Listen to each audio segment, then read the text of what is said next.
Let's head back to the voicemail of Truth and Reason. Yeah, hi Dave. This is Guitar Chic of Parma. I heard a recent caller on 92 Fan that brought up an interesting point about Shedeur Sanders, and this is not meant to be a negative, but he said he has never seen anything like Shedeur in the fact that he's never won a conference title, he's never won a bowl game, he's never been remotely considered for a Heisman. Yet everybody's just on board for him being the starting quarterback, but he's never proven anything. And I was just wondering what your thoughts would be on that. And also I saw an article on Sports Illustrated about other teams calling the Browns for one of the quarterbacks, and the quarterback that was named was not who you would think it is. It's for Gabriel. Some teams wanted to trade for Gabriel. So that's all. I just wanted to know what your thoughts would be on that. And go Browns. Woof, woof. As always, appreciate all of the voicemails. Let's welcome in Jacob Roach from the Orange and Brown Report and the Barking Browns podcast. Jacob, the thing about conference championships, and you'd say that about Brock Purdy, there are a lot of guys, and he just pops to mind, there are a lot of guys who don't have a lot of success because of circumstances at a college. Dillon Gabriel, I'm not sure at this point that teams would want to trade for him, and they could have drafted him.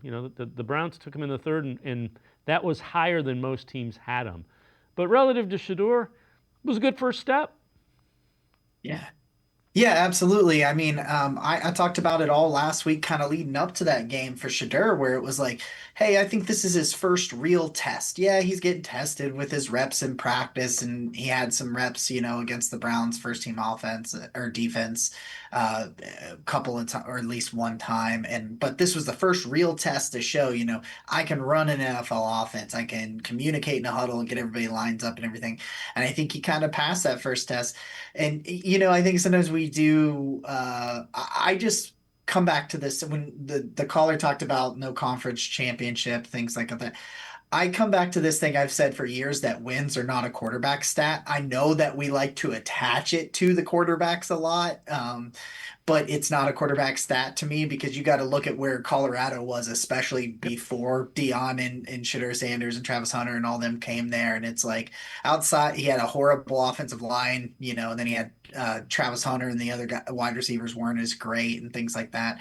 So winning those things are great. The accomplishments that you make, they're awesome, but I don't put wins as a quarterback stat. It's a coach stat. So holding that stuff against him to try to judge him as a player, I think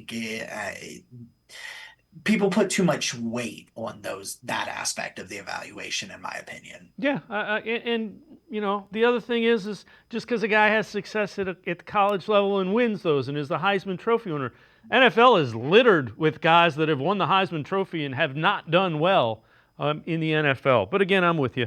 I thought it was a good first step. Let's see what's next. Give him a little bit more and see if he can handle it.